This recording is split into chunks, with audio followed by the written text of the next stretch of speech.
Muy buenos días, un placer pues participar en este evento.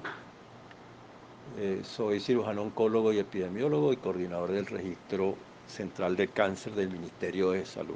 El cáncer de glándula mamaria es el problema neoplásico más importante en las mujeres en el mundo, hasta el punto de que desde el punto de vista de la incidencia, según las cifras de Globocan de 2020, ocurrieron 2.261.419 casos, que es el 24,5, casi el 25% de todos los cánceres en la mujer. En la mortalidad ocurrieron 684.996, que es el 15,5% de la mortalidad total. Y ocupa también, como vemos, el primer lugar, seguido en este caso de cáncer de pulmón, que está segundo, mientras en la incidencia el segundo es cáncer de colon recto.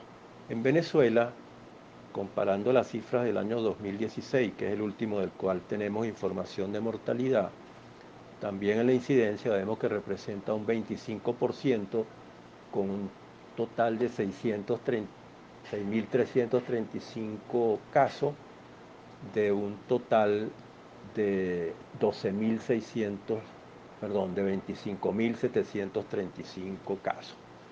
El segundo lugar lo ocupa cuello uterino. Y en la mortalidad también está en el primer lugar, representa un 20%, y ocurrieron en el año 2016, último del cual tenemos anuario de mortalidad, 2.513 defunciones. En esta tabla podemos observar la situación comparando varias de las localizaciones más frecuentes.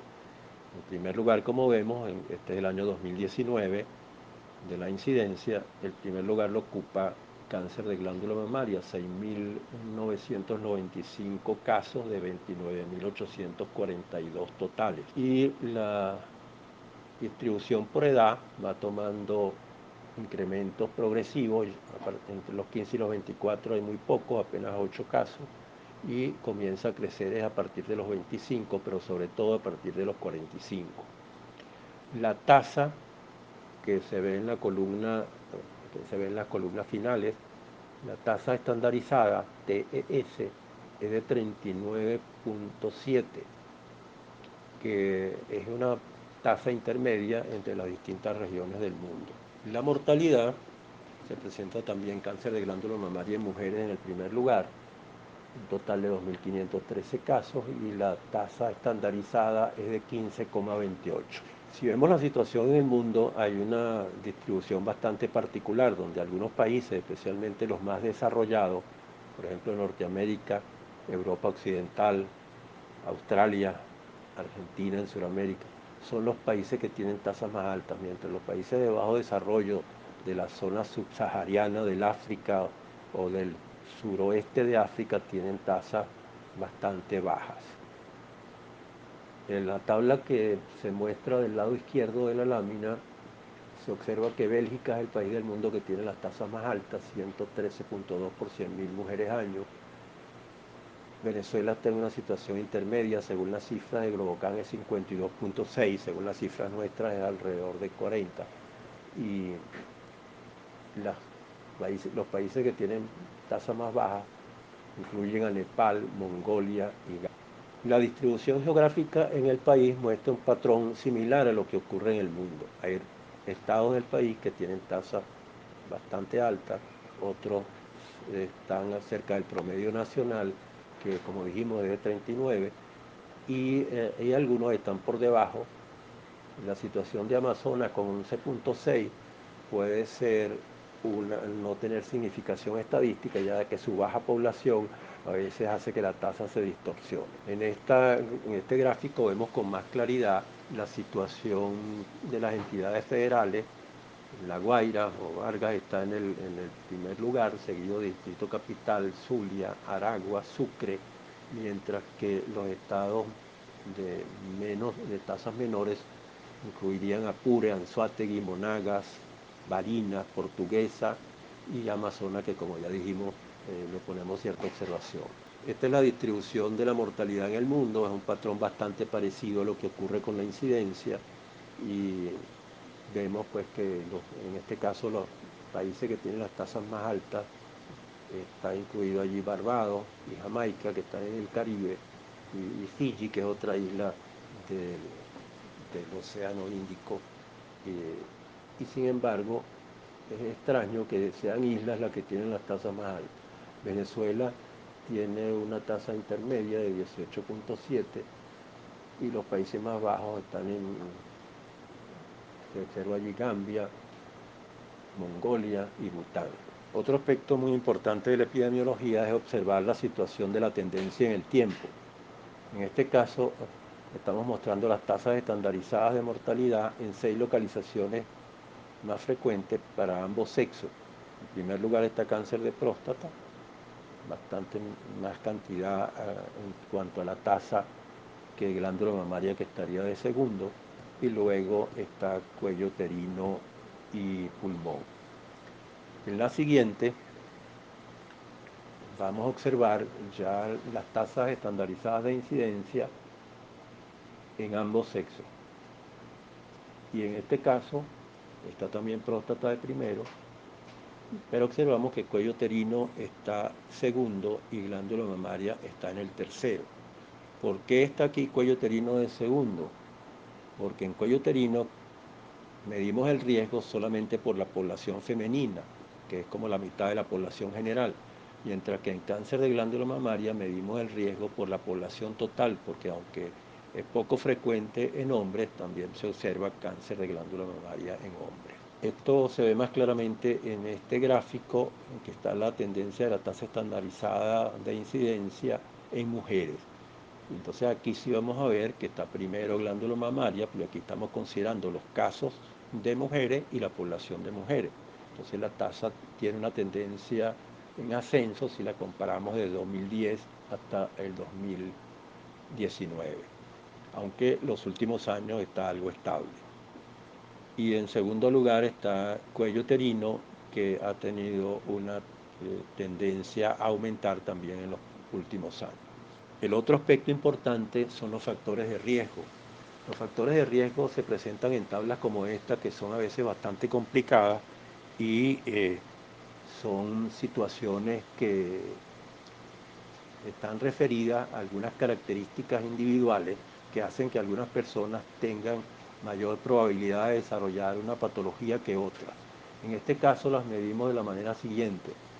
Una categoría que se llama de factor de riesgo es cuando hay un factor que se considera de riesgo y se le da una cantidad para compararlo con personas que no tengan ese riesgo. Por ejemplo, 2 tragos al día contra personas que no toman licor. Y el porcentaje, que lo podemos ver mejor en la siguiente, el porcentaje de aumento del riesgo, el riesgo relativo, que es 1,2, quiere decir que hay un 20% más de riesgo en personas que ingieren licor diariamente en comparación con quienes no lo hacen.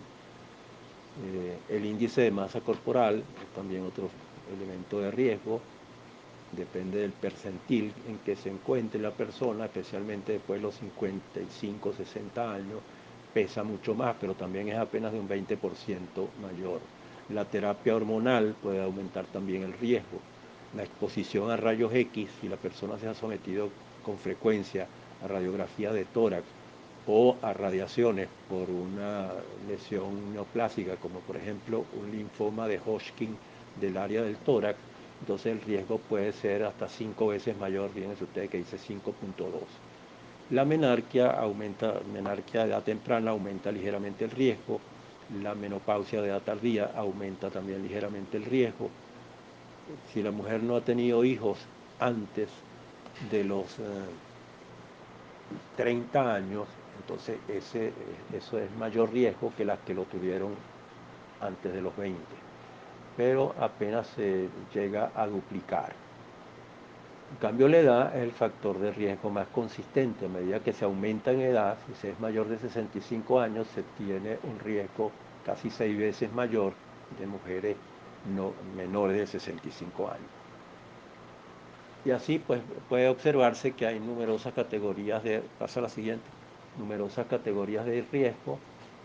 Por ejemplo, acá vemos de las más importantes son los antecedentes familiares, si se ha tenido un antecedente familiar de cáncer de mama, el riesgo es mucho mayor que en las personas que no tienen ese antecedente. Si hay además unas lesiones mamarias previas, también se pueden observar riesgos mayores, sobre todo si las lesiones son de significación para un probable desarrollo de una neoplasia maligna. Esto puede ser también igual tanto para citología como para biopsia. Y la historia de parientes que hayan tenido cáncer de mama va a ser muy consistente porque se observa que los riesgos pueden estar, si corresponde a la parientes de primera o de segunda con antecedentes de cáncer de mama, de primera línea o segunda línea, puede aumentar hasta 3.3 o 3.6 veces el riesgo. Y por supuesto algunos genes que están ligados al cáncer de mama, como por ejemplo el BRCA1 y el BRCA2, aumentan considerablemente ese riesgo, puede ser hasta 200 veces mayor. Pero afortunadamente las personas que tienen esa herencia genética son muy pocas, ¿no? Un porcentaje mucho menor del 1% de la población. Bueno, finalmente vamos a tomar en cuenta el aspecto más importante del factor de riesgo, que sería la edad. Aquí observamos dos casos en los cuales tenemos una serie de 1991 al 2000 y otra del 2006 al 2015, que es la que está en azul. Como se ve, la de azul está por encima porque, como dijimos, el cáncer de mama ha estado aumentando en ese periodo, la tasa. Pero se observa que el aumento principalmente ocurre después de los 40 años. Anteriormente, a esa edad, no se produce una diferencia entre las dos curvas. Esto nos indica que la situación de cáncer de mama en mujeres jóvenes no es lo que se observa en Venezuela. Y si desde el punto de vista de riesgo, si tomamos en cuenta solamente por casos, pues podemos ver más casos ahora, pero también hay mucho más mujeres en esa edad que las que había hace 20 años. Así que eso es un efecto de población, no un efecto de aumento de riesgo. Esa observación que dicen algunos clínicos de que el cáncer de mama es mayor ahora en mujeres jóvenes. Sí, es mayor porque hay más mujeres jóvenes, pero el riesgo no es mayor que antes. Bueno, muchas gracias. Espero haber contribuido con este aspecto tan importante del conocimiento del cáncer de glándula mamaria como es la epidemiología.